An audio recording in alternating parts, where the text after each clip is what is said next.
Right. So BJP ఇవాళ బహుశా కీలకమైన చర్చలు జరుగుతున్నాయి అనుకుంటా కదా, బహుశా అభ్యర్థి మీద క్లారిటీ కూడా వస్తుంది ఇవాళ. అభ్యర్థిని త్వరలోనే, అంటే ఈ రోజా రేపు ఒక 2 రోజులలో మా అభ్యర్థి కూడా ప్రకటించే అవకాశం ఉంటుంది. బలమైన అభ్యర్థులు, చాలా స్ట్రాంగ్ అభ్యర్థులు కూడా అక్కడ జూబ్లీహిల్స్ లో ఉన్నారు. జూబ్లీహిల్స్ లో పేరుకు జూబ్లీహిల్స్ అని మనం చెప్పుకుంటాం, కానీ అక్కడ ఉన్నటువంటి పేద ప్రజలే ఎక్కువ ఉన్నారు ఆ ప్రాంతంలో. ముఖ్యంగా రైమత్ నగర్ ఆ ప్రాంతం అంతా కూడా తెలంగాణ ప్రాంతం నుంచి వచ్చిన వలసలు కావచ్చు, ఇతర ప్రాంతాల నుంచి వచ్చిన వలసలు కావచ్చు, మైనారిటీ వర్గాలు కావచ్చు, చాలా పెద్ద ఎత్తున అక్కడ ఓట్ బ్యాంక్ ఉంది. వాళ్ళ చుట్టూ రాజకీయాలు సహజంగా చేస్తారు రాజకీయ పార్టీలుగా.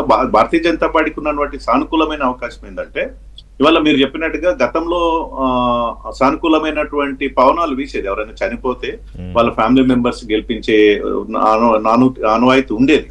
సో గత కొంతకాలంగా ప్రజల్లో వచ్చినటువంటి మార్పు కావచ్చు, what ever the reason, but అది ఆనవాయితీ కొనసాగించబడట్లేదు. అంతకుముందు నారాయణఖేడ్లో బై ఎలక్షన్ జరిగే కానీ ఇది కొనసాగించబడలేదు.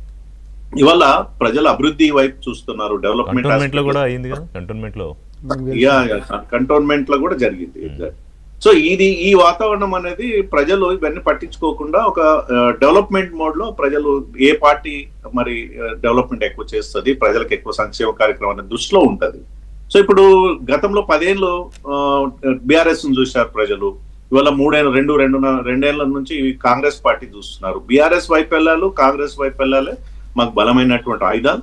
డెఫినెట్ గా అర్బన్ ఏరియా, ఇది హైదరాబాద్ ఏరియా, బీజేపీకి చాలా సానుకూలమైనటువంటి వాతావరణం ఉంది. మా పార్టీలో నేను మొన్న విన్నది ఏంటంటే, కొంత అంతర్గతంగా సీరియస్ గానే చర్చలు జరిగాయి. అంటే పార్టీలో మీటింగులు పెట్టిన వ్యవహారం గ్రౌండ్ లెవెల్లో ఉండట్లేదని కొంతమంది నాయకులు దృష్టికి తీసుకొచ్చారు. కాంగ్రెస్ పార్టీ లాగా, తర్వాత బీఆర్ఎస్ పార్టీ లాగా మేము ఎక్కువ ప్రచార ఆర్భాటానికి పోం. అండర్ కరెంట్ వర్క్ జరుగుతుంది. వాళ్ళు ప్రచారం ఎక్కువ చేసుకుంటారు, మా రామ్మోహన్ కావచ్చు, బాలరాజు కావచ్చు. కానీ మేము under current door to door campaign ఉంటది. ఆ బలమైనటువంటి క్యాడర్ ఉంటుంది భారతీయ జనతా పార్టీకి. అనేక ఎలక్షన్స్ చూసినటువంటి పార్టీ. ఇవాళ జూబ్లీహిల్స్ ఎలక్షన్ చాలా అనుకూలంగా భారతీయ జనతా పార్టీ. కానీ ముస్లిం ఓట్లు strong hold already MIM plus Congress. ఇప్పుడు ఎంఐఎం పార్టీ తోటి బహిరంగంగా కాంగ్రెస్ పార్టీ కలిసిపోయింది.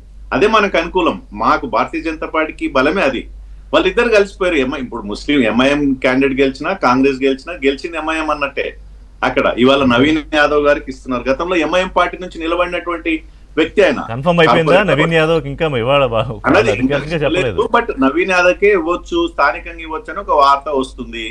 ఒకవేళ నవీన్ యాదవ్ గారికి ఇస్తే ఎవరు క్యాండిడేట్ అవుతారు? ఎంఐఎం క్యాండిడేట్ అవుతారు డెఫినెట్ గా. సో ఇవన్నీ కూడా భారతీయ జనతా పార్టీకి సానుకూలమైన వాతావరణం ఉంది. ఇవాళ ప్రజలు మార్పు కోరుకుంటున్నారు.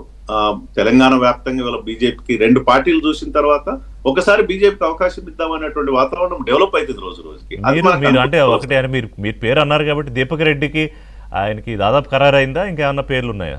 దీపక్ రెడ్డి గారు ఉన్నారు, కీర్తి రెడ్డి గారు ఉన్నారు, తర్వాత పద్మజ